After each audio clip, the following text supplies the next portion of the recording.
Mon erreur a été de trop en demander en fait, et c'est vrai que je fais souvent cette erreur, et il faut que j'apprenne à me contenter de ce qu'elle me donne, qui est déjà énorme.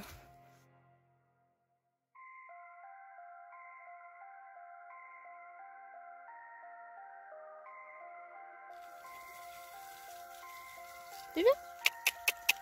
Allez.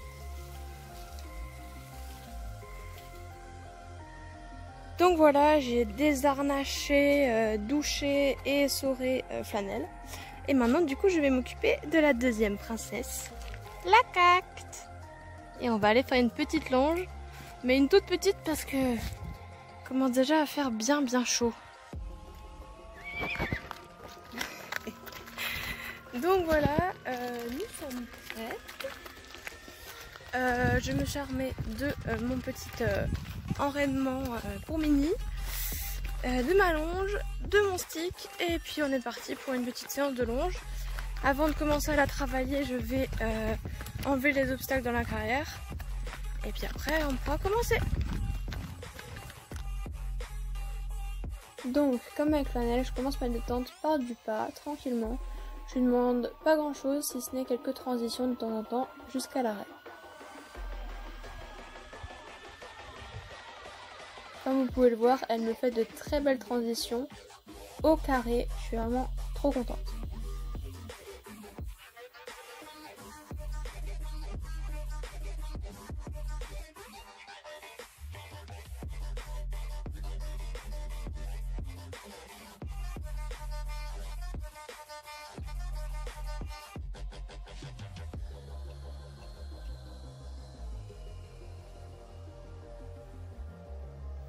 Évidemment, on travaille les mêmes choses aux deux mains, donc c'est-à-dire là juste des transitions jusqu'à l'arrêt depuis le pas.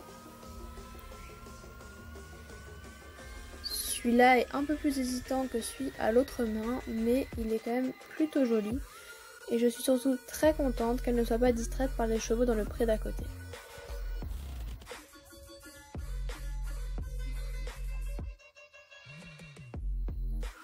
Dans les changements de main, je travaille pour la première fois lors de cette séance sur les changements de main sans changement d'allure.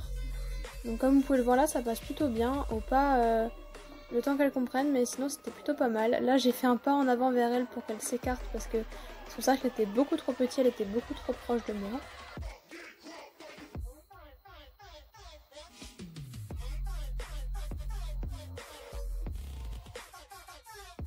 On travaille encore quelques arrêts, que je félicite à chaque fois car je trouve qu'ils sont vraiment beaux, au carré et tout. Également les changements de main, qu'elle ne connaît pas encore mais qu'elle commence à comprendre, et qui sont franchement jolis au pas, elle les maîtrise bien dès le départ, faut juste qu'elle comprenne que je lui demande de changer de main. Ensuite on commence le travail au trot. Donc comme au pas, je lui demande d'abord quelques transitions, jusqu'au pas, puis jusqu'à l'arrêt. Qu'elle me fait aussi très joliment comme vous pouvez le voir.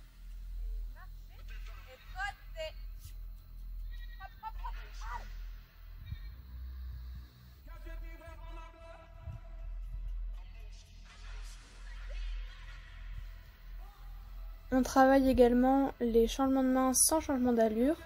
Et là, elle a beaucoup plus de mal à comprendre. Elle comprend pas là que je lui demande de venir vers moi pour changer. Du coup, j'insiste un peu et ça passe, mais elle repasse quand même au pas. Et je suis quand même assez contente parce qu'il faut le temps qu'elle comprenne, et c'était pas trop pire. Comme vous pouvez le voir, elle a la tête en l'air, que ce soit au trot ou au pas. Et c'est pour ça que je lui mets l'enraînement tout à l'heure.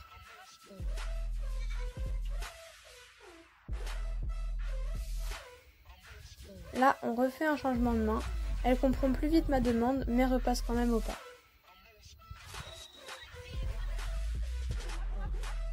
Ici, j'essaie de travailler l'incurvation. Enfin, surtout le fait qu'elle mette le nez vers l'intérieur du cercle et pas vers l'extérieur comme elle a tendance à le faire souvent. C'est un exercice qui lui demande beaucoup d'efforts, et donc je félicite dès qu'elle me fait une belle flexion d'encolure. Pour la féliciter, juste je la laisse tranquillement de nouveau trotter sur son cercle, sans rien lui demander. Et comme vous pouvez le voir, dès que je ne demande plus rien, son bout du nez va à l'extérieur du cercle. De nouveau un changement de main où elle repasse au pas, mais elle comprend de plus en plus vite mes demandes.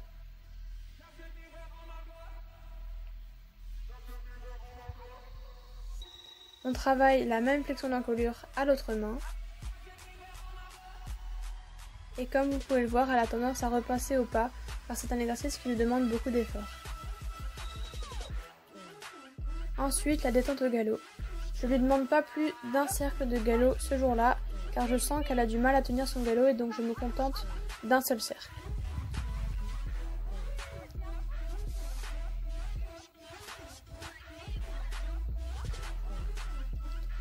Ici, vous pouvez voir qu'elle me fait un magnifique changement de main sans changement d'allure. J'étais vraiment très contente de celui-ci. Elle garde son trot et elle comprend rapidement ma demande, donc vraiment j'étais ravie.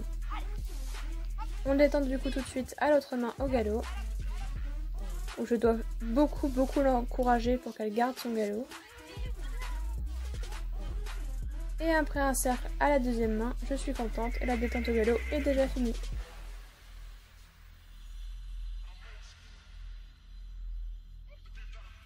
Cela ne nous empêche pas de réessayer de faire un beau changement de main sans changement d'allure au trot, mais c'est foireux et elle repasse au pas.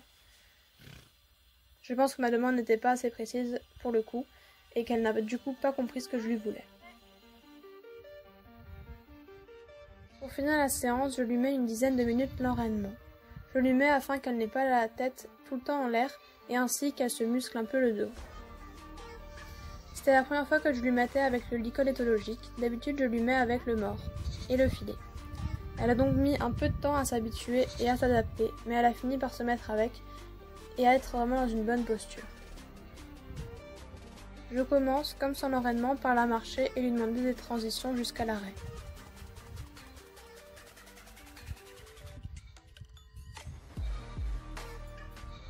J'essaie également de la faire avancer un maximum, en tout cas plus que quand elle n'a pas l'enraînement, pour qu'elle engage ses postérieurs. Mais ce n'est pas évident, ce n'est pas quelque chose qu'elle fait naturellement et donc je galère un peu.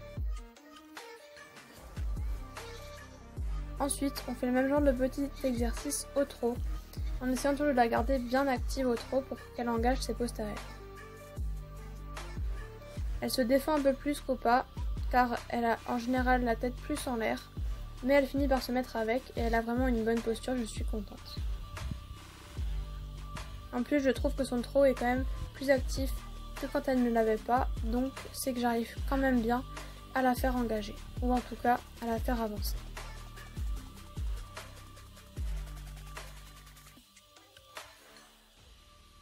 Je tente de lui demander un changement de main sans changement d'allure avec l'enraînement, mais comme vous pouvez le voir, c'est vraiment pas ça. Elle me change de main quand même, je suis assez contente, c'est déjà pas mal. Et on arrête la séance là-dessus. Je lui enlève évidemment l'enraînement avant de l'emmener marcher dans les prés. Coup débrief, et ben franchement très bonne séance. Dès le début, malgré les chevaux et l'agitation qu'il y a pu y avoir autour, elle était très attentive à mes demandes, à l'écoute et tout. C'était franchement chouette. Après, quand je lui ai mis l'enraînement, au début elle était un peu contre, mais comme dit c'était la première fois que je lui mettais l'enraînement avec le licol éthologique. Donc franchement pour une première fois je trouve qu'elle s'est très bien débrouillée. Et puis comme vous avez pu le voir, j'ai commencé à travailler le changement de main sans changement d'allure. C'était un peu compliqué, surtout au trot, mais elle m'en a quand même fait des beaux et donc je suis assez contente parce que c'est la première fois qu'on le travaillait et il y a eu plein de premières fois aujourd'hui. Le licol avec l'enraînement, le changement de main sans changement d'allure et franchement elle s'est bien débrouillée, donc moi je suis contente.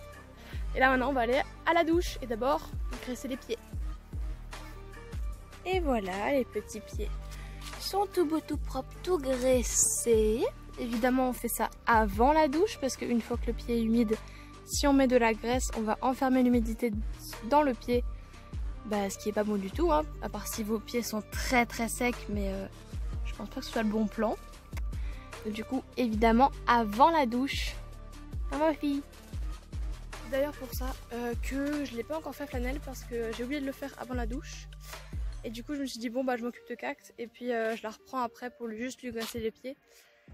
Parce que du coup elle avait les pieds mouillés, donc il faut que j'attende qu'il sèche, mais du coup je pourrai le faire bah là, une fois que j'ai fini avec Cacte.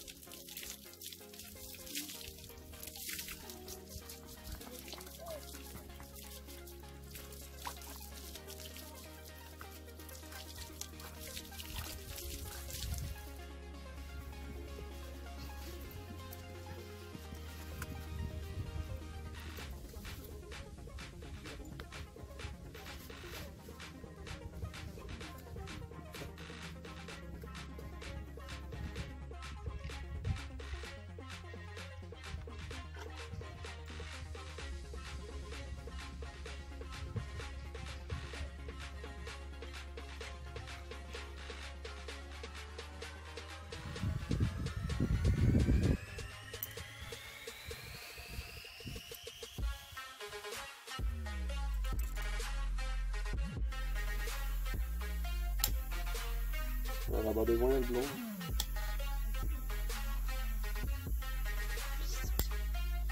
C'est bien.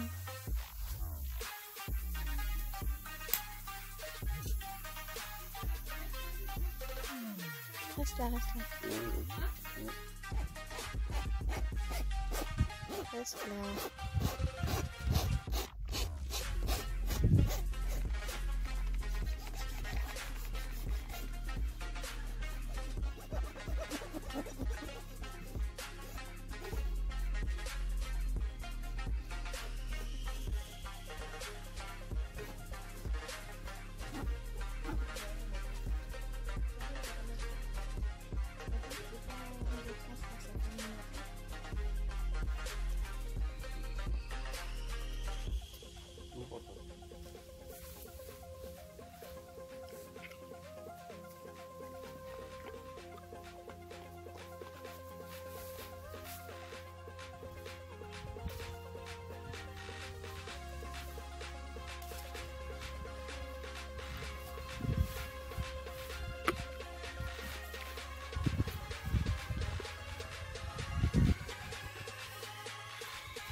Après avoir douché Cactus, j'ai graissé les pieds de Fanel, puis j'ai tout rangé et je les ai emmenés brouter dans un pré. Je les ai ensuite emmenés chez les propriétaires où Julien leur a paré les pieds, puis on leur a donné leur ration avant que je les ramène au pré. Voilà, j'espère que cette vidéo vous aura plu, n'hésitez pas à mettre un pouce vers les cieux, à vous abonner et je vous dis à la prochaine dans une nouvelle vidéo. Bisous!